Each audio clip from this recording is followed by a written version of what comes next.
Here we are 2 weeks into free agency, and Matt Martin and Cal Clutterbuck have not signed with any team. Could they be back with the Islanders next year? We've got that and a whole lot more coming up on today's Locked On Islanders podcast.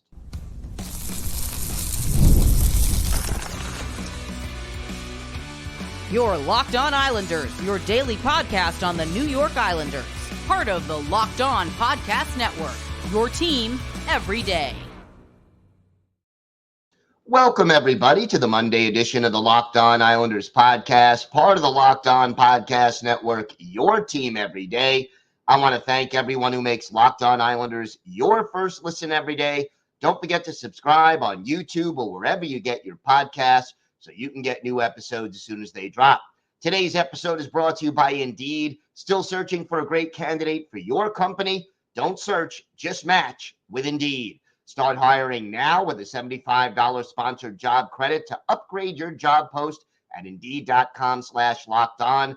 Terms and conditions apply. Need to hire? You need Indeed. Busy show coming up today, but first, if there's something Islanders related on your mind, if you have a question, a comment, maybe a topic you'd like us to discuss on a future episode, send us an email at lockedonislanders@gmail.com. And if you leave your first name and where you're from, we're happy to mention you on the show when we discuss whatever's on your mind. You could also follow the show on X at Locked On Isles. You could follow me, Gil Martin, on X at Ice Wars, NYR, VSNYI. We'll keep you up to date on all things Islanders all year long during the offseason. That's hirings, firings, trade rumors, free agency, the draft.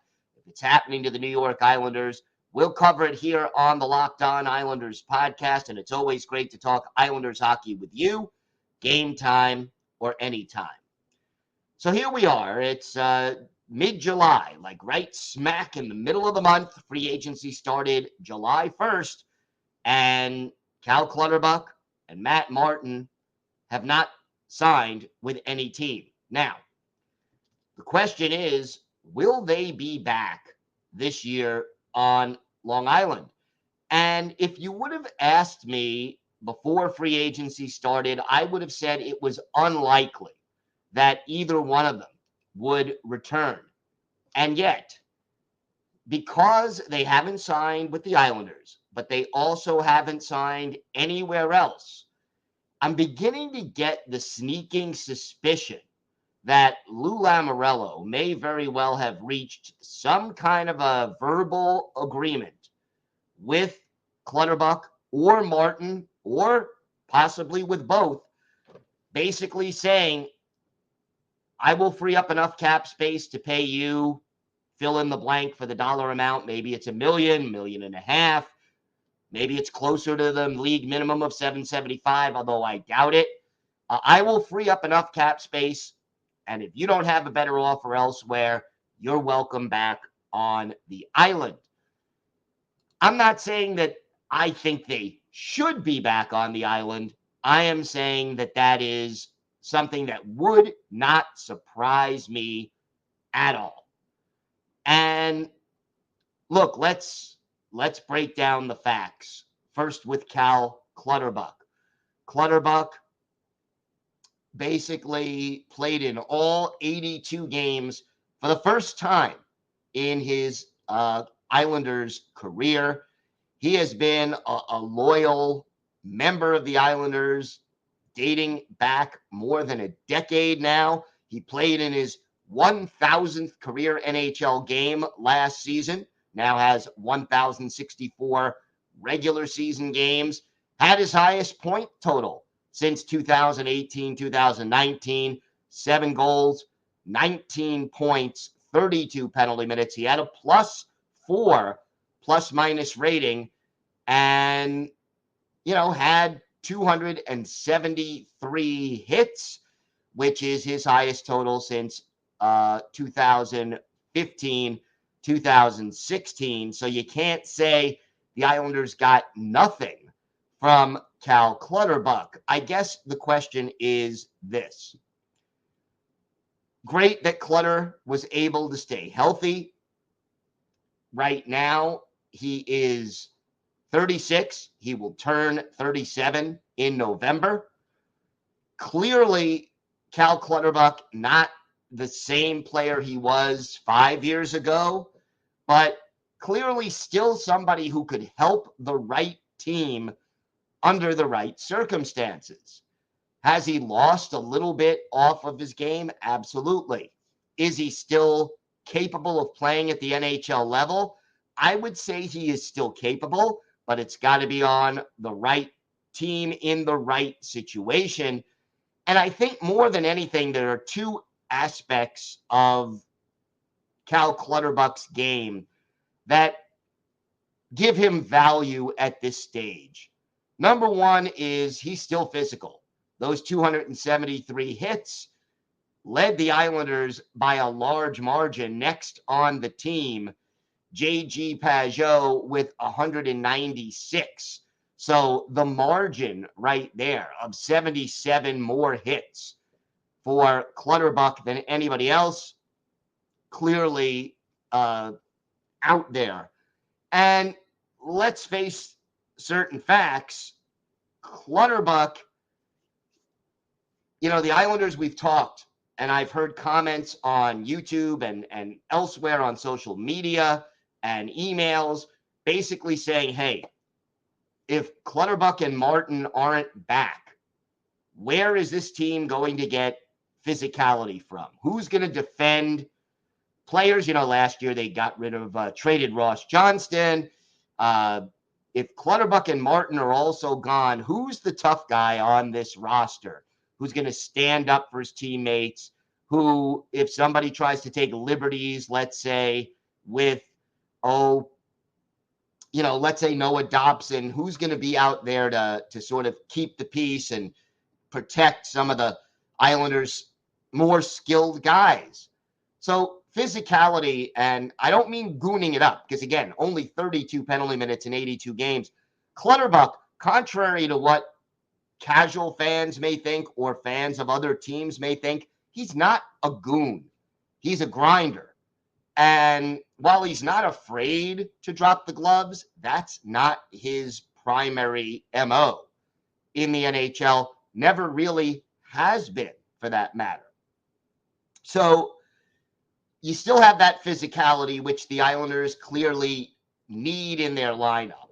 And then second, you have leadership and experience. He has worn a letter on his jersey for the last few years. It's been an A, as Anders Lee has been the captain.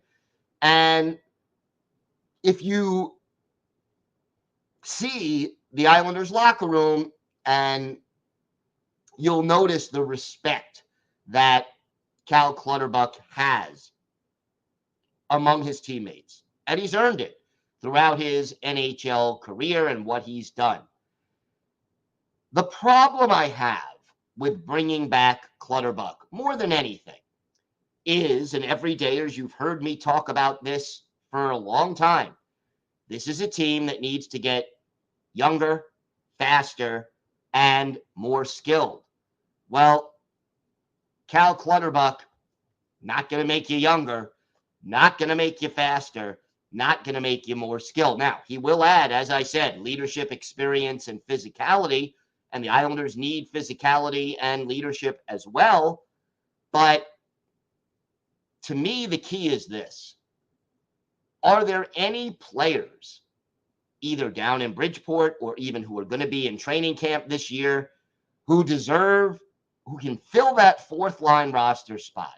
Maybe add a little speed along with the physicality, and it'll cost less than Cal Clutterbuck would. And to me, the answer to that question is probably yes. But we know Lou Lamoriello.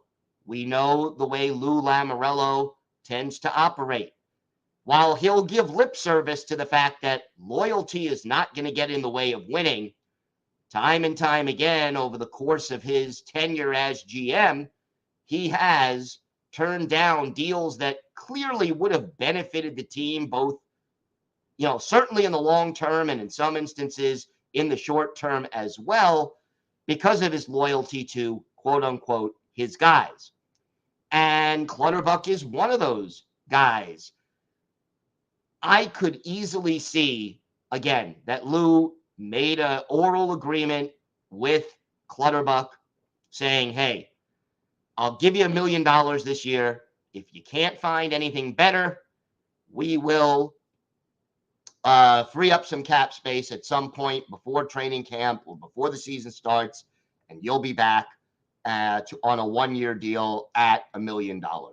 I don't think that's the way the Islanders should go, with all due respect to Cal Clutterbuck, who I like and who I respect as a hockey player and who I think, deserves a spot in the Islanders Hall of Fame once he's retired.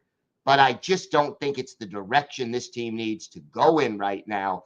You can get another player for less money than Cal Clutterbuck, who may not have the leadership or experience, but can add some speed, add some physicality, and help this team get younger. But again, we'll see what happens. The fact that Clutterbuck has not signed anywhere else, when of the two, of Martin and Clutterbuck, I think Clutter would have more, other teams would be more interested in adding him on a 1 or 2 year deal.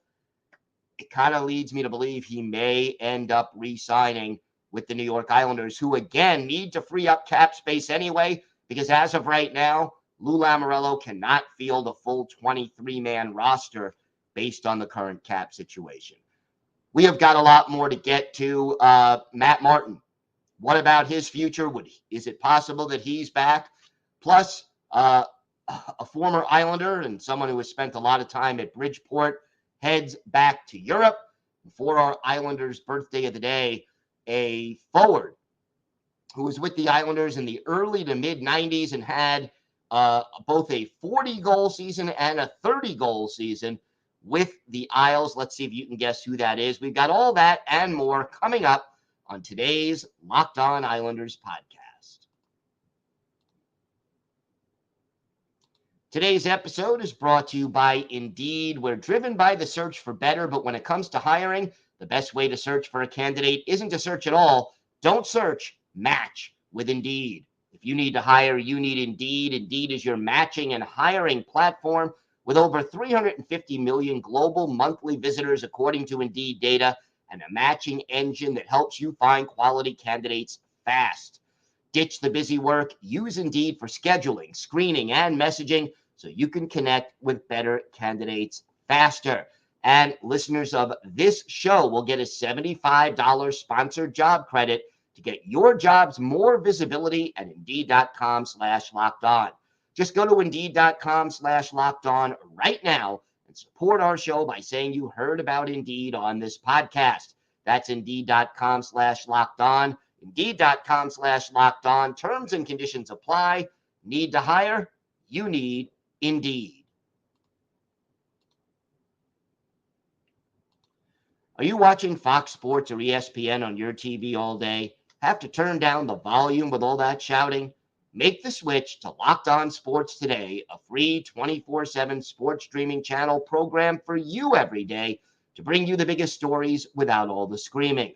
Locked On Sports Today brings you can't-miss analysis, opinions, and news, streaming 24/7 on YouTube or the free Amazon Fire TV channels app. Part of the Locked On Podcast Network, your team every day. So we mentioned Cal Clutterbuck. What about Matt Martin? And there's a dilemma with Matt Martin. Cal Clutterbuck, as we mentioned, played in all 82 games last year. Matt Martin played in 57, so he missed 25 regular season games and a couple of playoff games as well. Martin only had 4 goals and 8 points. He also was a plus player, interestingly enough, a +7 for Matt Martin, which really puts him, pretty much up there on the Islanders. He had 151 hits and, only, believe it or not, 43 penalty minutes. And again, what does Matt Martin bring to the table? It's physicality, it's experience. He's a glue guy in the locker room. all three members of the identity line historically have been glue guys. That's one of the reasons they were so beloved by the Islanders fans and by their teammates. Martin is not as old as Cal Clutterbuck. Matty Martz is, born in 1989. So he's, 35 right now. But again, a player who plays the style that Matt Martin plays is going to wear down after all those hits and all that physicality. I mean, he has been credited with 3,854 hits. Again, like Cal Clutterbuck, Matt Martin, a great Islander, probably deserves induction into the Islander Hall of Fame once his career is over. He only needs 45 games more in his NHL career to reach 1,000. And look, for any player in the NHL, 1,000 games is an amazing milestone. For a fourth line player, however, a guy who, scoring 10 goals in a year is huge. He has 81 goals in his NHL career, or as Wayne Gretzky in his prime would call it, one season, or Mike Bossy. That would be a season in 10 games for Mike Bossy, okay? But that's not the role Matt Martin plays. The fact that Matt Martin has had difficulty staying healthy, I think, is part of the problem. And again, never a guy who was speedy, but as your body wears down, the lack of speed becomes more of an issue. I don't think Martin has as much left in the tank as Clutterbuck does right now. And you could argue that Matty Martz was playing hurt last year, and that you can't judge his performance on the ice based solely on last year. But the flip side of that, and the counter argument to that, is that as hockey players get older, the chances of them getting injured are greater, and the amount of time it takes them to recover from those injuries is also greater. So, a 25-year-old who plays the same way Matt Martin plays, statistically, is less likely to miss significant time due to injuries than a 35-year-old who plays the way Matt Martin does. And again, with Clutterbuck, I think the fact that he hasn't signed somewhere else speaks a little bit more to the fact that he may be back. Matt Martin, again, I think would have more of a difficulty signing a new deal with another team. But it's still the fact that he hasn't, there's been no rumors out there even. Oh, Matt Martin was speaking to the Nashville Predators, just to throw Barry Trotz into the equation if he's looking for a fourth line grinder / tough guy. Haven't heard anything about Martin or Clutterbuck, any other teams being interested, any other teams wanting to sign them or negotiating with them. And so in the back of my mind, I just sort of hear a little voice that says, Lou probably made, some kind of an agreement with Martin and or Clutterbuck, and there's a chance they'll be back. Now, again, you got to free up some cap space to make this or any other move happen. And again, I will reiterate, as much as I love as a hockey player Matt Martin and respect what he's done for the New York Islanders over the course of his career, I think the Islanders are better off in 2024 right now moving on from both Clutterbuck and Martin, because I think they need to get younger, faster, and more skilled. And bringing in or having a fourth line player, like if you were to give Martin and Clutterbuck $1 million each this year, that is still more than you would have to pay a lot of other guys on this team who could fill the spot. Kyle McLean, Hudson Fashing, they're earning the league minimum. If you end up bringing up, Julian Gauthier, he's making a smidge more than the league minimum, and he can add more speed to the game. Liam Foudy, who they signed last week, not really a fourth. Well, he could be a fourth line guy, be an aggressive forechecker. He'll earn the league minimum. Frederick Karlstrom would earn the league minimum. You add that together, and you're going to save, almost $500,000 by signing or using those guys on the fourth line as opposed to Martin and Clutterbuck. And then the math has to add up.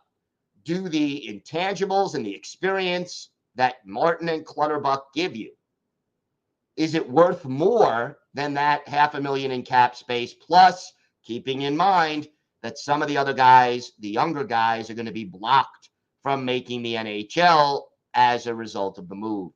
I think Lou probably brings one or both of them back. I don't think he should, but Lou is going to Lou. So we're going to see what ends up happening with that. We'll keep an eye on it all offseason long here on the Locked On Islanders podcast. We have got more to discuss on today's show. A longtime Islander prospect and a player who played with the team heading back to Europe. Not the first one this offseason, obviously. We'll talk about that. Plus our Islanders birthday of the day. All that and more still to come on today's Locked On Islanders podcast.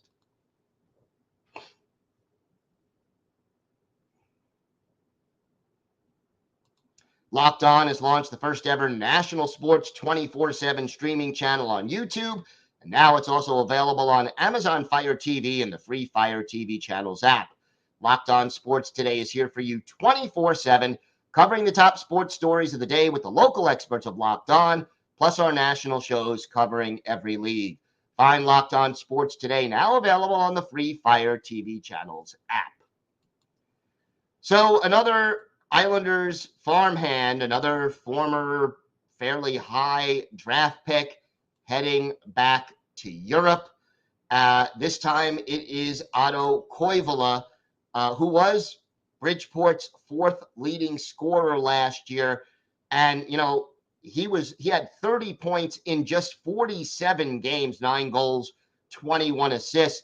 Keep in mind, he was 1 point behind Dennis Cholowski for third on the team in scoring and 4 points behind Brian Pinot for second. And yet Koivula played 21 less games than Cholowski and 25 less games than Pinot. Koivula originally drafted in the 4th round by the Islanders in 2016. 6'4", 229 pounds. The native of Finland. He's a, pretty nice sized guy. Played 28 games for the Islanders over the course of 3 seasons that he got a call up. 12 games in 2019, 2020, 8 games each in 2021, 2022, and 2022, 2023. Did not get called up this past year, but when healthy was still a big part of Bridgeport's not so wonderful offense. Let's put it that way. But again, Bridgeport gonna have to make some changes there, and we'll see whether or not they do make, if they can replace the productivity. And at this point, the Islanders seeing another draft pick, another former pick, a mid-round pick in this case with Koivula from the 2016 draft, head over to Europe because of a lack of opportunity. And keep in mind, this means there are no players left in the NHL right now from that 2016 Islanders draft class. First round pick was Kiefer Bellows. He played 95 games in the NHL. Then you had Anatoly Golishov in the 4th round, Otto Koivula in the 4th round. He played the 28 games in the NHL that I mentioned. And then 6th and 7th round picks, Colin Adams, Nick Pastujov, and David Quenneville. None of them made it to the NHL. But again, overall, a disappointing turn, and Otto Koivula becomes the latest European to leave. And, as he's out the door, one of the things he was quoted as saying was, oh, how great it is to be with a winning organization as he signed his contract in Finland. Was that taking a little shot at the Islanders? Maybe. But either way, Otto Koivula no longer signing and no longer going to be with the Islanders organization. He heads back home to Finland. Time now for our Islanders birthday of the day, and today is the 61st birthday of former Islanders winger Steve Thomas. Thomas, a native of Stockport, England. Not too many British-born players make it to the NHL. 5'11", 185 pounds, made his NHL debut with Toronto in 84-85, later played for Chicago, and then was traded to the Islanders in the 91-92 season early on. His best year with the Islanders, well, overall 92-93, where he had 87 points, 37 of those goals, added 17 points in 18 playoff games during that 1993 run to the conference final. And then in 93-94, Thomas had 42 goals, which was a career high, and 75 points to go with 139 penalty minutes. Spent one more year with the Islanders in 94-95, then played for the Devils, the Maple Leafs, a second tour with the Blackhawks, and then briefly with Anaheim and Detroit before hanging up his skates after the 2003-2004 season. 1,235 NHL games, 421 goals, 933 points, and 1,306 penalty minutes, add 54 goals and 107 points in 174 playoff games. Did not win a Stanley Cup, but came close a couple of times. Later became an assistant coach with the Tampa Bay Lightning and the St. Louis Blues, but hasn't coached since 2016-2017. One of his better games with the Islanders, how about this one? April 15th, 1992, Islanders hosting the New Jersey Devils in the season finale at the Nassau Coliseum. Chris Terreri and Glenn Healy are the goalies. Healy for the Islanders, Terreri for the Devils. This game, all Islanders, they end up with a big and easy win. Why? Well, how about this? Steve Thomas with the Islanders up 1-0 in the second period, scores his 27th of the year. Tom Curvers and Daniel Marois with the assists. Then he sets up Ray Ferraro for his 40th of the year. And then with a minute and a half left in the second period, it's Thomas again from Marois and Jeff Finley. That's his second goal of the game, 28th of the year. Islanders at that point up 5-0 after two periods. In the third, Thomas scores twice. Scott Lachance, Pierre Turgeon assist on the first. And then Pierre Turgeon and Joe Ricci assist on the second. An absolutely great game for Steve Thomas. He ends up with 4 goals, 1 assist. He is a +5, and he had 9 shots on goal in this game, which helped him reach the 30-goal mark for the season. Islanders blank the Devils 7-0, and a young rookie goalie named Martin Brodeur stepped in and played the third period for the Devils. Healy, a 22-save shutout, but Steve Thomas, just an incredible 5-point game. He is our Islanders birthday of the day. I want to thank everyone who makes Locked On Islanders your first listen every day. Everydayers, again, we will have the latest Islanders news, notes, and happenings, any trade rumors that are out there. I still think Lou Lamoriello has to make another move to free up a little cap space before the season starts, just to fill in a 23-man roster. something's got to give at some point between now and the start of the season. Have a great day, everyone. Keep cool. It's hot out here on Long Island. Stay safe. And of course, let's go Islanders.